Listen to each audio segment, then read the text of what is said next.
हिमालय की गोद में बसा अल्मोड़ा एक ऐसा शहर जिसने भारत की आज़ादी में अपने पर्वतों जितनी अड़िग हिम्मत दिखाई। Welcome to this special video on independence day, Almora's role in India's freedom struggle. 1912 में जब देश भर में आज़ादी की लहर उठ रही थी, तब अल्मोड़ा में भी राष्ट्रीय चेतना जाग उठी। 1914 में होम रूल लीग और 8 अक्टूबर 1916 को गोविंद वल्लभ पंत के नेतृत्व में बनी कुमाऊं परिषद। ब्रिटिश शासन का सबसे अमानवीय अध्याय था कूली बेगार, जिसमें पहाड़ी गांव वालों को मुफ्त में भारी सामान ढोना पड़ता था।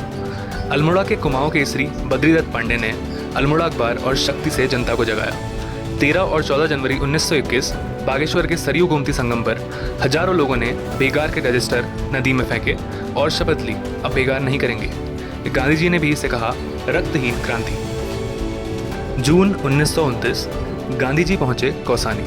यहीं उन्होंने अनासक्ति योग पूरी की और कौसानी को कहा भारत का स्विट्जरलैंड। 28 अक्टूबर 1934 जवाहरलाल नेहरू को अल्मोड़ा जेल लाया गया। 565 दिन की कैद में 14 फरवरी 1935 को उन्होंने अपनी आत्मकथा टूवर्ड फ्रीडम पूरी की। 3 सितंबर 1935 को वे रिहा हुए, लेकिन अल्मोड़ा का नाम इतिहास की किताबों में अमर हो गया। 18 सितंबर 1887 खूंट गांव अल्मोड़ा में जन्मे गोविंद वल्लभ पंत। कूली बेगार विरोध से लेकर गृह मंत्री बनने तक उन्होंने देश और पहाड़ दोनों की ही सेवा की। 1957 में भारत रत्न से भी उन्हें सम्मानित किया गया।